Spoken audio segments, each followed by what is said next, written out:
उत्तर प्रदेश कृषि अनुसंधान परिषद उपकार के अध्यक्ष कैप्टन विकास गुप्ता जी, अध्यक्ष गौ सेवा आयोग उत्तर प्रदेश आचार्य श्याम बिहारी गुप्ता जी, प्रमुख सचिव कृषि शिक्षा एवं अनुसंधान श्री रविंद्र कुमार जी, महानिदेशक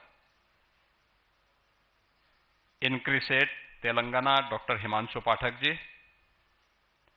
डायरेक्टर गन्ना भारतीय गन्ना अनुसंधान संस्थान लखनऊ डॉक्टर दिनेश सिंह जी, आज के इस उत्तर प्रदेश कृषि विज्ञान कांग्रेस के इस 3 दिवसीय कार्यक्रम में यहां पर उपस्थित हमारे सभी कृषि वैज्ञानिकगण,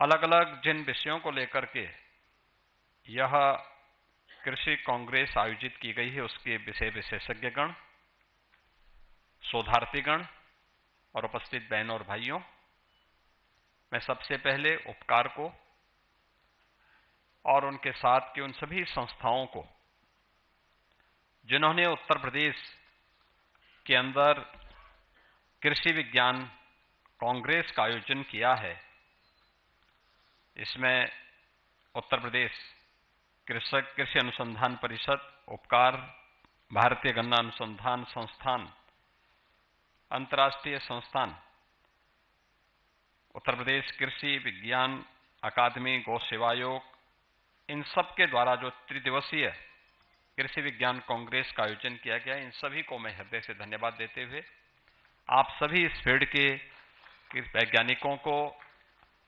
विषय विशेषज्ञों को, शोधार्थियों का मैं उत्तर प्रदेश सरकार की ओर से हृदय से स्वागत करता हूं, अभिनंदन करता हूं। वास्तव में जब हम लोग इस महत्वपूर्ण विषय पर चर्चा करेंगे, 3 दिनों तक अलग अलग विषयों को लेकर के हम चर्चा करेंगे, तो कृषि और कृषि से जुड़े हुए उस सभी क्षेत्रों को समाहित करते हुए हम यहां पर उन मुद्दों को आगे बढ़ाएंगे जो हमने फील्ड में कार्य करके देखा है या जो परिणाम हम लोग लेकर के आए हैं, उसी चर्चा को हम आगे बढ़ाएंगे। अगर आप उत्तर प्रदेश की बात करते हैं तो यह भारत की सबसे बड़ी आबादी का राज्य है।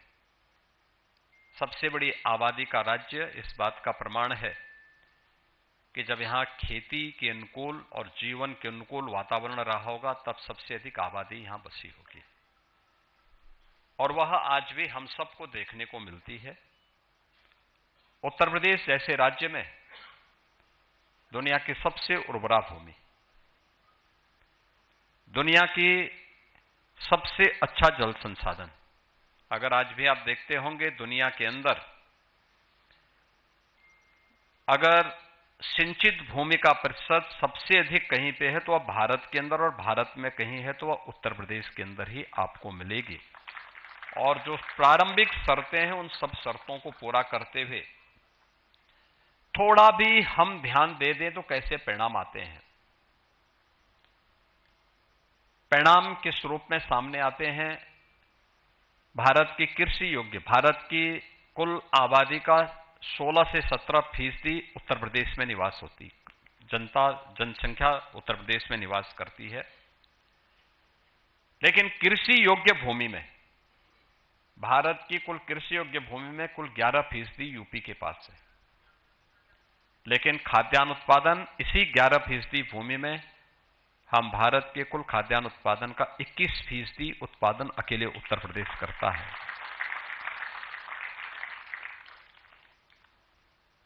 थोड़ा प्रयास कर दिया जाता है, परिणाम कैसे आते हैं? कृषि उत्पादन की जो गति है उसको कैसे बढ़ाया जा सकता है? गत 9 वर्ष में मुझे इस बात पर प्रसन्नता की अनुभूति होती है कि थोड़े बहुत प्रयास जब किए जाते हैं तो परिणाम कैसे आते हैं। हमने कृषि विकास की दर को उत्तर प्रदेश के अंदर 8% से बढ़ा करके 18% तक पहुंचाने में सफलता प्राप्त की है।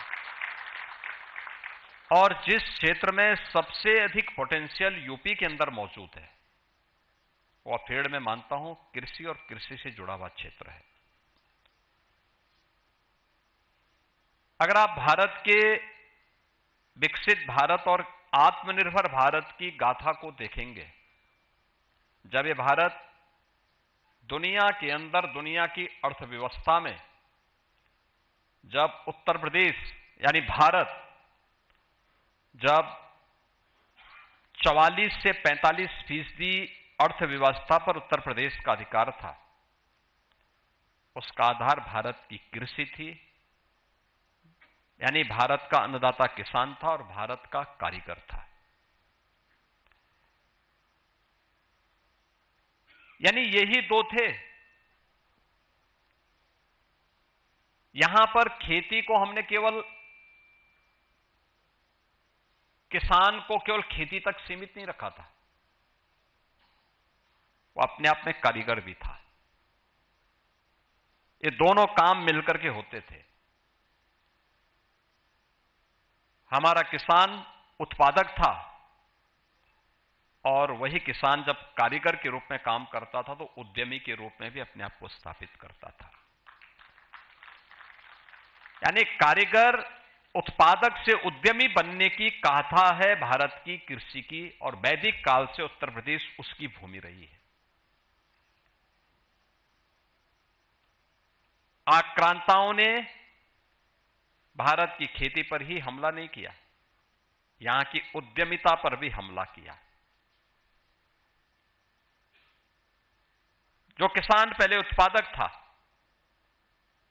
और फिर उसको कारीगर के माध्यम से उद्यमी बनने की गाथा को आगे बढ़ाता था, उसको केवल कच्चा माल पैदा करने का अधिकार दिया गया। यहां का कच्चा माल बाहर जाता था, वैल्यू एडिशन का लाभ उन लोगों को मिलता था। हमारा किसान जो उत्पादक था, वह उत्पादक किसान कर्जदाता हो गया। हमारा कारीगर जो उद्यमी था, वह बेरोजगार हो गया। और परिणाम हम सबके सामने किस रूप में? इस देश ने आजादी के बाद की बात छोड़ दो, उससे पहले अगर आप देखते होंगे, आपने, और इसमें यहां पर उपस्थित जितने भी कृषि वैज्ञानिक हैं, जितने भी शोधार्थी हैं, उन लोगों ने भारत के राष्ट्रगीत वंदे मातरम की गाथा को सुना होगा। यह भारत के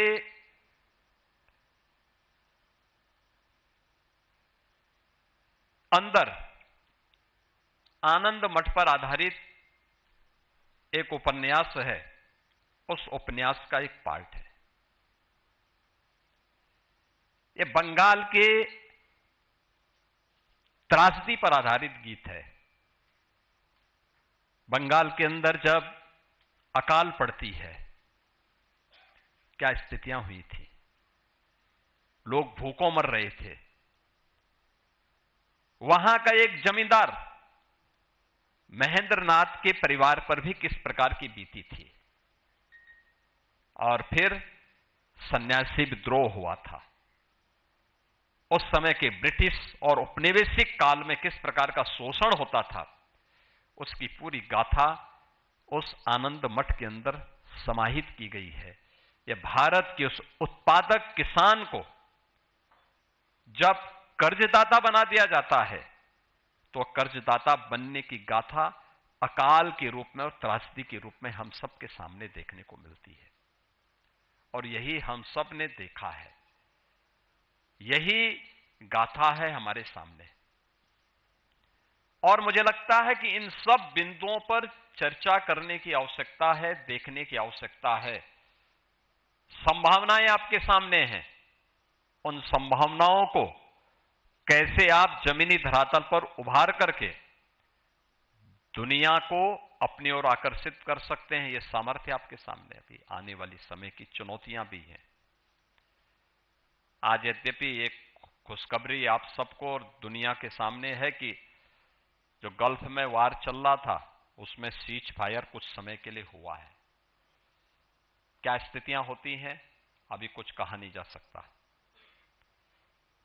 हॉर्मुज जलडमरू मध्य से पेट्रोलियम उत्पादों का आवागमन सुचारू रूप से हो पाता है कि नहीं हो पाता है। फर्टिलाइजर उत्पादन और उसके बाद की परिस्थितियां क्या होती हैं, वह सप्लाई चेन बनाने में कितना समय लगता है। और जब भी हमारी निर्भरता दूसरों पर रहेगी तो हमें असहाय और चौराहे पर किम कर्तव्य विमूढ़ की स्थिति में जरूर खड़ा कर देगा। और वही स्थिति आज हमारे सामने ही नहीं, दुनिया के अंदर जिन लोगों ने भी अपनी परंपरागत खेती को छोड़ा है। वैदिक कालीन भारत, हमारे गांव की इकाई आत्मनिर्भर होती थी, उत्पादक और उद्यमिता जब किसानों के पास थी। एक साजिश के तहत उस आत्मनिर्भर इकाई को ही भंग किया गया। आज गांव बदहाल है, पलायन है। हर व्यक्ति सरकार को कोसता तो है, लेकिन शासन की योजनाओं से जुड़ने में कोताही महसूस करता है। हमने कोई ऐसा इकोसिस्टम नहीं तैयार किया जो हर सम विषम परिस्थितियों में टॉप टू बॉटम प्रत्येक कड़ी को जोड़ते हुए उन चुनौती का सामना करने को अपने आप तैयार कर सके। और इसीलिए हर पक्ष अपने अपने उसको लेकर के काम करता तो है, लेकिन उसके परिणाम किस रूप में आने चाहिए, ये चुनौती होती है। उत्तर प्रदेश जैसे राज्य में, जहां मैंने आपको बताया सबसे अच्छी उर्वरा भूमि हमारे पास आज भी मौजूद है, सबसे अच्छा जल संसाधन है, 9 क्लाइमेटिक जोन आज भी उत्तर प्रदेश के अंदर मौजूद हैं। इसके अनुरूप वहां पर थोड़े से प्रयास हों, कैसे लोगों के उसको बदला जा सकता है। मैं गत वर्ष देखा कैसे जब प्रधानमंत्री जी के आह्वान पर एक कार्यक्रम प्रारंभ हुआ कि खेती की बात खेत पर, हम लोग कुछ जगहों पर गए, ये मई जून का महीना रहा होगा, और हम लोगों ने देखा कि वहां पे तीसरी फसल खड़ी थी किसान के खेत में। खेतों में उतर करके हम लोग गए, हम लोगों ने किसानों से पूछा, संवाद किया, तो क्या परिणाम है। उन्होंने कहा हमें प्रति एकड़ 1 लाख रुपए की बचत हो रही है मक्का की खेती करने पर। यानी 1 लाख रुपया एक किसान 1 एकड़ में प्राप्त कर रहा है। और ये तीसरी फसल है जिस प्रदेश में पहले एक फसल लेने में किसान को परेशानी होती थी, क्योंकि बिजली नहीं थी, पानी नहीं था, समय पे बीज नहीं मिलते थे, समय पे उसके लिए कोई प्रोक्योरमेंट सेंटर नहीं स्थापित होता था। हताशा थी, निराशा थी, खेती लोगों के एजेंडे का हिस्सा नहीं थी। कृषि विज्ञान केंद्र उत्तर प्रदेश में ऐसे पड़े हुए थे जैसे बंजर हो, बड़ी बड़ी झाड़ उगी हुई थी। और 17 में जब हम लोग इस दिशा में कार्य प्रारंभ किए, उस समय हमारा जो झांसी में सेंट्रल एग्रीकल्चर यूनिवर्सिटी है, उसके जो इस समय के वीसी हैं, उस समय वह कृषि विज्ञान केंद्र की दिशा से उत्तर प्रदेश में आए थे और उस समय उन्होंने इस दिशा में प्रयास प्रारंभ किया। आज मुझे बताते हुए प्रसन्नता है कि कृषि विज्ञान केंद्रों के बारे में जब मैं जानकारी लेता हूं जनपदों में, तो पता लगता है वहां सप्ताह में कोई ना कोई कृषि पर आधारित गोष्ठी और किसानों का प्रशिक्षण कार्यक्रम हो रहा है। डेमोन्स्ट्रेशन के माध्यम से वो किसान को बताते हैं कि ये काम इस रूप में होना चाहिए और इस परिणाम को इस रूप में हम ला सकते हैं। ये चेन बनी है कृषि विज्ञान केंद्र और कृषि विश्वविद्यालयों के आपसी समन्वय के माध्यम से उन वैज्ञानिकों के पोटेंशियल को आगे बढ़ाने का काम आगे बढ़ा है। सरकार ने कृषि और खेती को भी एक एजेंडे का हिस्सा बनाया है और अन्नदाता किसान उसके साथ जुड़ा है। आज हम लोग अकेले गन्ना उत्पादक किसानों को, जिस उत्तर प्रदेश में 10-10 वर्षों से गन्ना मूल्य का भुगतान नहीं हुआ था, चीनी मिलें बंद हो रही थी, बेची जा रही थी, आज वे शुगर कॉम्प्लेक्स के रूप में काम कर रहा है और उत्तर प्रदेश देश का कुल गन्ना उत्पादन का 55% अकेले उत्तर प्रदेश उत्पादन कर रहा है। इथेनॉल उत्पादन 41 करोड़ लीटर से बढ़कर के लगभग 2.25 लाख करोड़ तक पहुंच चुका है। इतना 2.25 लाख करोड़ तक ये पहुंच चुका है। यानी लगातार इसमें वृद्धि हो रही है और ये देश में नंबर 1 पर है। हम लोगों ने अब तक गन्ना किसानों को ही, अगर आप देखेंगे तो लगभग 2,90,000 करोड़ रुपए से अधिक की राशि गन्ना किसानों के खाते में हम डीबीटी के माध्यम से भेज चुके हैं। थोड़ा सा प्रयास हो, कैसे चेंज लाया जा सकता है। आज मुझे बताते हुए प्रसन्नता है, उत्तर प्रदेश के अंदर जो 122 चीनी मिलें चल रही हैं, उनमें से 106-107 चीनी मिल ऐसी हैं जो 6-7वें दिन गन्ना मूल्य का भुगतान कर दे रही है। यानी गन्ना मूल्य के भुगतान में लेट नहीं। ये सब कुछ आपस में जुड़ा है। लोग नए नए चीनी मिल लगाने के लिए कहां आगे आ रहे हैं। हम कह रहे हैं नहीं भाई, थोड़ा रुक जाओ, गन्ना कम ना पड़े, पहले टेक्नोलॉजी अपनाओ। गन्ना उत्पादन बढ़ा है, थोड़ा सा प्रयास है, टिश्यू कल्चर ने उसमें स्थान लेना प्रारंभ किया है, लोगों ने नई तकनीक अपनानी प्रारंभ की है, अच्छे बीज आने प्रारंभ हुए हैं, समय पे बीमारी को चिन्हित किया जाता है और उस बीमारी का समाधान का रास्ता भी निकलता है। लेकिन इस सब के बाद भी कैसे हम भारत की प्राचीन पद्धति के अनुसार उत्पादन बढ़ाने के साथ साथ उसको पोषण के साथ कैसे हम जोड़ सकते हैं, यह एक चुनौती हम सबके सामने होगी। कैसे हम फर्टिलाइजर का स्थान नेचुरल फार्मिंग के साथ और जैविक खेती के साथ ले सकते हैं, इस पर कार्य को आगे बढ़ाने की आवश्यकता है। उन बातों को आगे बढ़ाने, तकनीक कैसे किसान की उत्पादक कम लागत में उत्पादन ज्यादा कर सकता है, इन सभी मुद्दों पर अब कार्य को आगे बढ़ाने की आवश्यकता है। और इन्हीं सब बातों को लेकर के आज भारत को खाद्य उत्पादन के लिए, खाद्य संकट के लिए जूझना नहीं पड़ रहा है। पर्याप्त मात्रा में प्रचुर खाद्य उत्पादन भारत के अंदर हो रहा है, भूखमरी की स्थिति नहीं है।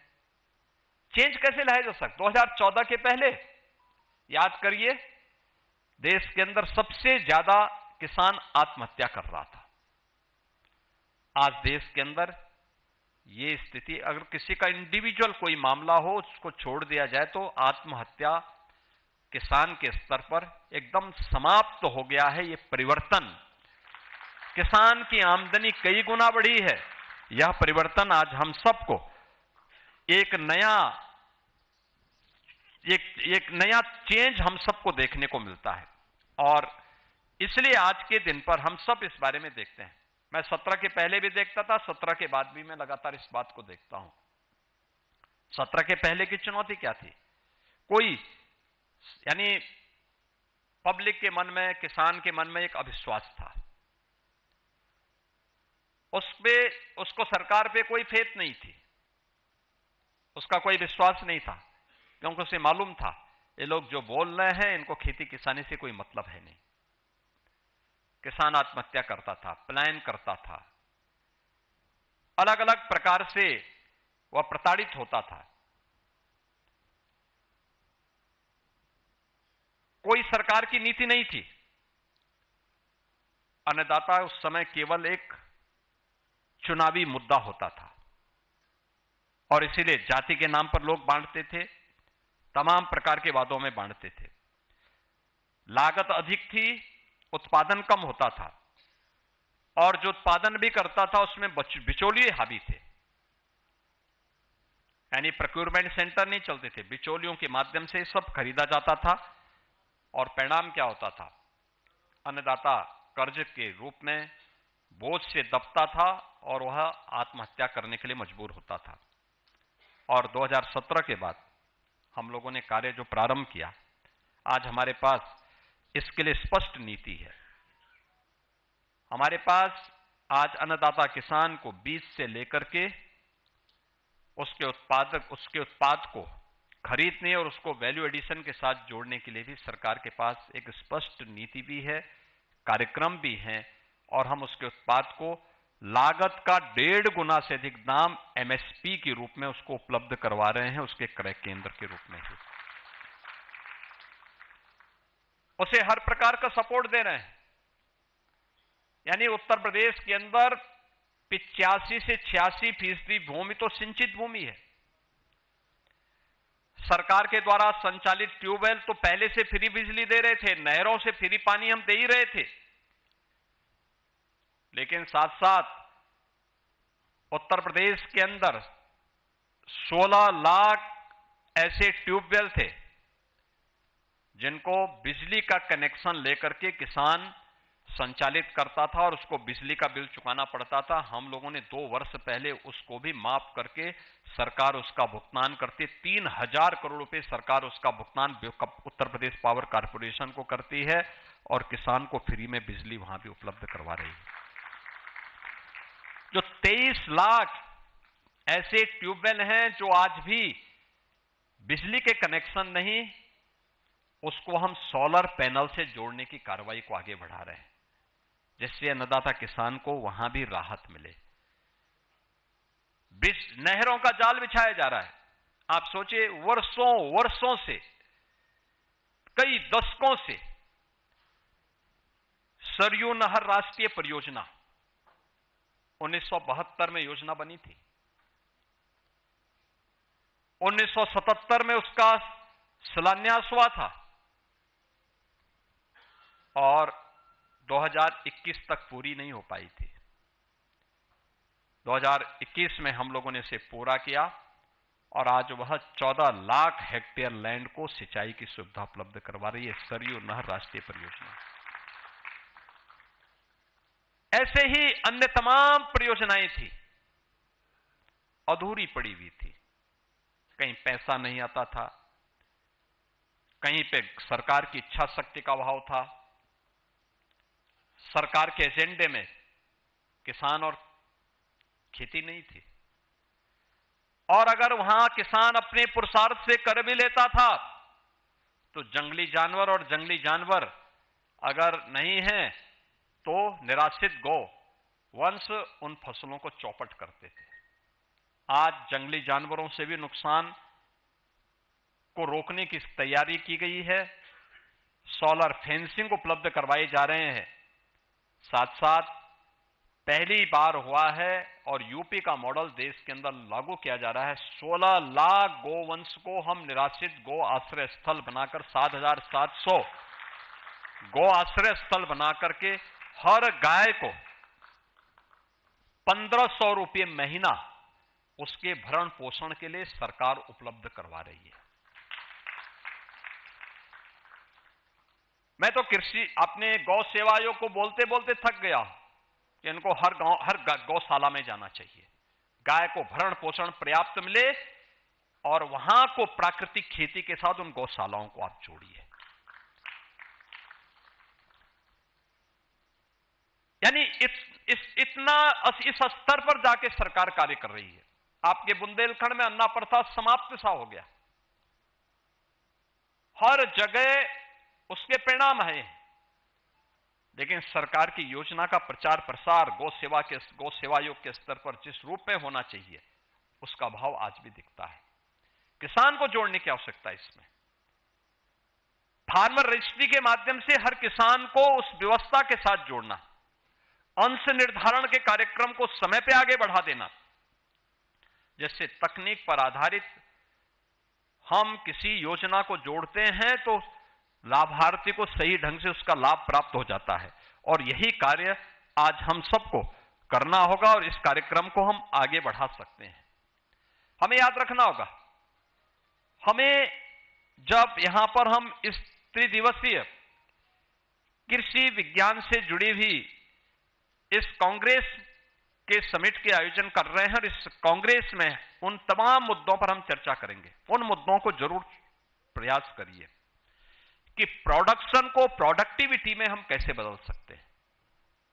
यह सबसे महत्वपूर्ण बात होगी, यानी केवल उत्पादन नहीं, अपितु कम संसाधनों पर अधिक उत्पादन, कम लागत अधिक उत्पादन। और इसमें हमें खेती और किसान की एफिशिएंसी पर ध्यान देना होगा। यह कैसे हो सकता है? तकनीक से संभव है।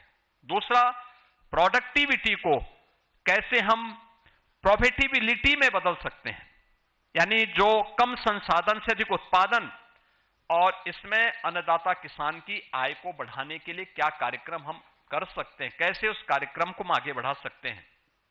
और फिर प्रॉफिटेबिलिटी से प्रॉस्पेरिटी, यानी अन्नदाता किसान की आय बढ़ाने के साथ ही उसको उसकी खुशहाली के साथ जोड़ना है। अन्नदाता खुशहाल होगा तो देश खुशहाल होगा, समाज खुशहाल होगा। और इसके लिए हमें कहीं एक जगह सहारा मिलती है तो वह है, सबसे पहला है टेक्नोलॉजी। टेक्नोलॉजी पर आधारित नेक्स्ट जनरेशन फार्मिंग, कैसे हम इस दिशा में कार्य कर सकते हैं। टेक्नोलॉजी और डाटा से संचालित आज के इस युग में हम अपने अन्नदाता किसान को कैसे जोड़ सकते हैं, इसके बारे में। कृषि में प्रिसीजन, यानी ड्रोन से सटीक और नियंत्रित तरीके से खाद का छिड़काव। आप देखते होंगे खेती में जहां पे तकनीक का उपयोग किया जाता है, एक जैसी खेती दिखाई देती है, लेकिन जहां पर लोग बेतरतीब तरीके से छिड़काव करते हैं तो उसमें भी, खेती में भी विषमता हमें देखने को मिलती है। सब पता लग जाता है क्या स्थिति है, हम उसका कर सकते हैं। सैटेलाइट से भूमि और मौसम की निगरानी करना। आप देख रहे होंगे इस समय असमय बरसात, अतिवृष्टि, ओलावृष्टि, आंधी तूफान के कारण खड़ी फसल पूरी नष्ट हुई है। आज मैंने यद्यपि कई बैठक, लेकिन आज मॉर्निंग में ही मैंने काफी बड़ी बैठक ली है कृषि से जुड़े हुए इस मुद्दे को लेकर के। यानी खेती, जब किसान उसको अपने घर में लेकर के समेटने के लिए जा रहा था, तीसरी चौथी बार अतिवृष्टि, ओलावृष्टि और आंधी तूफान से उसकी फसल लगभग नष्ट हो गई है। और इसके लिए सरकार ने अब अपनी एक कार्य योजना बनाई। आज प्रातःकाल ही मैंने एक व्यापक कार्य योजना को आगे बढ़ाने के लिए कहा। एक कि सबसे पहले इस पूरी प्रक्रिया में कहीं जनधन की हानि हुई है तो उत्तर प्रदेश एक ऐसा राज्य है जहां पर वह जो हमारा किसान है, किसी भी आपदा में जनहानि पर अन्नदाता किसान या बटाईदार या उसके परिवार के किसी सदस्य के दुर्घटना की चपेट में आने पर उसको तत्काल कंपनसेशन देने की व्यवस्था हम करते हैं। और उसके लिए मुख्यमंत्री कृषक दुर्घटना बीमा योजना के अंतर्गत हम उसे 5 लाख रुपए की धनराशि तत्काल उपलब्ध करवाते हैं पीड़ित परिवार को। हमने कहा 24 घंटे के अंदर अन्नदाता किसान को यह सहायता मिलनी चाहिए। पशु हानि पर भी राहत कोष से यह राशि इसको तत्काल उपलब्ध हो जाए। अगर किसी किसान का या किसी नागरिक का आवास अग्निकांड की चपेट में, तूफान की चपेट में, अतिवृष्टि या ऐसी किसी चपेट में आ गया, तत्काल उसके लिए मुख्यमंत्री आवास योजना में एक आवास उसको उपलब्ध करवाने की कार्रवाई भी करें। अतिवृष्टि, ओलावृष्टि के कारण जो नुकसान हुआ है, स्वाभाविक रूप से बीमा कंपनियां सर्वे करेंगी, अपने अनुसार देंगी, पूरा नहीं दे पाएंगे। हमारा प्रयास होना चाहिए कि बीमा कंपनियां तो उसको कंपनसेट करे ही, साथ साथ राज्य को आपदाग्रस्त घोषित करते हुए हम हर पीड़ित किसान को सरकार के स्तर पर मदद करें, और सरकार ने उसके लिए आज आदेश जारी कर दिए हैं। बहुत इस पर हर जिलाधिकारी को आज ही आदेश जारी हो रहे हैं। ये चुनौती हमारे सामने बनी रहेगी, लेकिन हम लोग खेती की प्रक्रिया को भी, अगर हमें पूर्व अनुमान हमारे सामने हैं, तो बहुत सारी जगह हम इन कार्यों को कर सकते हैं। मुझे यानी तकनीक कैसे उपयोगी हो सकती है। अर्ली वार्निंग सिस्टम हम लोगों ने सोनभद्र जिले में लगवाया। मुझे याद है मिर्जापुर और सोनभद्र में आज से 5 वर्ष पहले एक दिन में 30 मौत हुई थी आकाशीय बिजली से। लाइटनिंग की घटना के कारण जो मौतें हुई थी एक दिन में, और उस दिन यूपी और बिहार को मिलाकर के 90 मौतें हुई थी आकाशीय बिजली के कारण। तो मैंने उस समय एसडीएमए को भी बुलाया, अन्य सभी संबंधित विभागों को बुलवाया। मैंने कहा मुझे बताओ कि आखिर इसको रोकने के लिए यह हुआ कि अर्ली वार्निंग सिस्टम के माध्यम से हम 3 घंटे पहले लोगों को इसकी सूचना दे सकते हैं, उनको इसके बारे में जागरूक कर सकते हैं। हम लगाओ, इक्विपमेंट लगाओ, लगने प्रारंभ हुए, और आज उसके परिणाम सोनभद्र में हम लोगों ने पहले पायलट प्रोजेक्ट लगाया, बहुत अच्छे परिणाम सामने आए हैं। यानी मौत जहां एक एक दिन में 30-30 मौतें होती थी, आज वह यदा कदा किसी के पास फोन नहीं है या समय पे सूचना नहीं हो पाई उसको, या उसने सूचना को अनदेखी की है, उसको छोड़ दिया जाए तो बाकी ये मौत अब 1 या 2 पे आ गई है। पूरी तरह उसको रोकने में मिर्जापुर और सोनभद्र उस दिशा में काफी आगे बढ़ा है। टेक्नोलॉजी उस दिशा में एक अच्छी भूमिका का निर्वहन कर सकता है, और हमें सैटेलाइट से भूमि और मौसम की निगरानी की जानकारी और समय पे इसका व्यापक प्रचार प्रसार की सुविधा देना, इसरो इसके लिए तैयार है। हमारे पास डॉपलर लगाए जा रहे हैं, इसके बारे में हम कार्य कर सकते हैं। इंटरनेट ऑफ थिंग्स के माध्यम से सेंसर से मिट्टी की नमी और पोषण का डाटा भी एकत्र करके हम किसान को इसके माध्यम से भी लाभान्वित कर सकते हैं। कृषि में आर्टिफिशियल इंटेलिजेंस का उपयोग किया जा सकता है, फसल का रियल टाइम विश्लेषण करना, रोगों को समय रहते पहचानना, उत्पादन का पूर्वानुमान लगाना, और कृषि में बायोटेक्नोलॉजी के माध्यम से अच्छे बीज यानी अच्छी उत्पादकता वाले बीजों को भी हम सामने ला सकते हैं। ये बायोटेक्नोलॉजी उसमें एक बड़ी भूमिका का निर्वहन कर सकता है। जो हमारे कृषि मंत्री कह रहे थे अभी कि जलवायु परिवर्तन के इस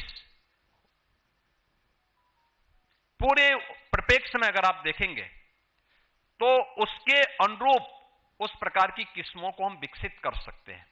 ये आपके कृषि में बायोटेक्नोलॉजी का बेहतर उपयोग करके हम उस दिशा में आगे बढ़ सकते हैं।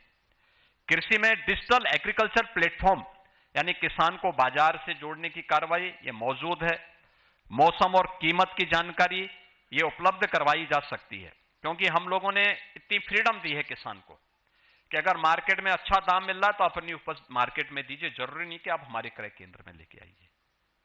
बाध्यकारी समाप्त। वन नेशन वन मंडी के नियम को उत्तर प्रदेश में हम लोगों ने लागू किया है। मंडी शुल्क को हमने आधे से कम किया है।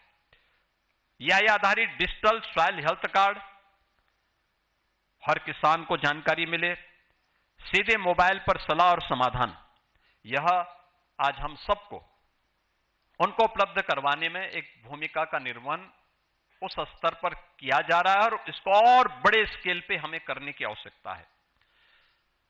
अब समय आ गया है जब लैब टू लैंड नहीं बल्कि लैब इन लैंड, यानी पहले क्या होता था, लैब टू लैंड, तकनीक का प्रयोगशाला में निकाल करके तब खेती में ले जाया जाता था। नहीं, अब खेत ही प्रयोगशाला बने, और खेत प्रयोगशाला बने, इस दिशा में हमें इस कार्यक्रम को आगे बढ़ाने की आवश्यकता है। ये महत्वपूर्ण होगा कि लैब यानी खेत ही लैब बने और उस दिशा में हम प्रयास कर सकेंगे तो वह एक बड़ा कार्य उस दिशा में हो सकता है। मेरा मानना है कि ये चुनौतियां हमेशा आती रहेंगी।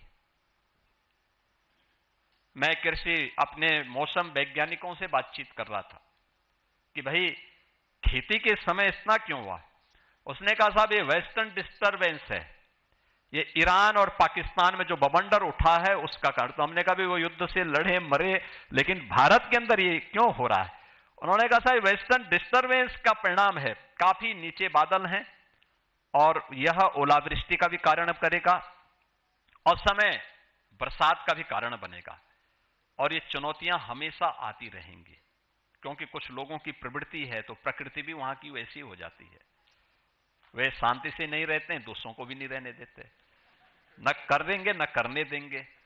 तो उसी दुष्प्रवृत्ति का शिकार हमारा अन्नदाता किसान भी हो जाता है और इसलिए हमें देसी पद्धति को विकसित करनी पड़ेगी और जिसके बारे में प्रधानमंत्री जी बार बार कहते हैं और वह कहते हैं नेचुरल फार्मिंग। अंततः इसका समाधान नेचुरल फार्मिंग हो सकती है। चुनौती हमारे सामने आती है और उस चुनौती का सामना कैसे हम कर सकते हैं इसके बारे में भी हमें, और मैं अपने कृषि वैज्ञानिकों से जरूर कहूंगा, तकनीक आवश्यक है लेकिन फार्मिंग को कैसे और अच्छा किया जा सकता है इस दिशा में भी कुछ कार्य किए जाने की आवश्यकता है। ये महत्वपूर्ण है। मैं उत्तर प्रदेश कृषि विज्ञान कांग्रेस का जो हमारे उपकार और अन्य संस्थाओं ने मिलकर के इस कार्यक्रम को आगे बढ़ाया है, यह त्रिदिवसीय कांग्रेस निश्चित ही अपने लक्ष्यों में पहुंचेगी। अपना अच्छे शोध पत्र यहां पर आएंगे, उसको फिर एक्शन टेकन के लिए एक प्लान भी हमें आगे बढ़ाने की आवश्यकता है और उत्तर प्रदेश के अन्नदाता किसान को इसके लिए लाभ हो सके, इस विश्वास के साथ हर कृषि विज्ञान केंद्र को भी इसके साथ जोड़ने की आवश्यकता है। हम जब इस प्रकार की संगोष्ठी करते हैं तो कृषि विश्वविद्यालयों को, कृषि विज्ञान केंद्रों को भी जोड़िए, अलग अलग दिन अलग अलग लोगों को जोड़िए। जरूरी नहीं कि सभी कृषि विज्ञान केंद्र के सभी लोगों को एक साथ आप बुलवाइए। एक कृषि विज्ञान केंद्र में 6 से 7 कृषि अलग अलग सेक्टर से जुड़े हुए वैज्ञानिक हैं, जिससे संबंधित चर्चा और इस गोष्ठी में उनको बुलवाइए। 89 कृषि विज्ञान केंद्र यहां पर हैं, 20 तो AK सिंह जी ने यहां दिए थे 2017 में। आज 89 कृषि विज्ञान केंद्र हैं, कृषि विश्वविद्यालय हैं।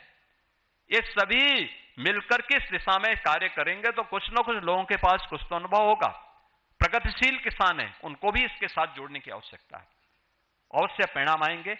आपके इस त्रिदिवसीय कांग्रेस के लिए मैं जो आने वाले समय में विकसित भारत और विकसित उत्तर प्रदेश के आधार बनेगा, इसके लिए अपनी शुभकामना देता हूं। धन्यवाद। जय हिंद। बहुत बहुत धन्यवाद महोदय। आपके सार्वजनिक प्रेरणादायक और दूरदर्शी उद्बोधन के लिए हम हृदय से आभार प्रकट करते हैं। आपके शब्द केवल संबोधन नहीं बल्कि कृषि के भविष्य का मार्गदर्शन दें। हमारे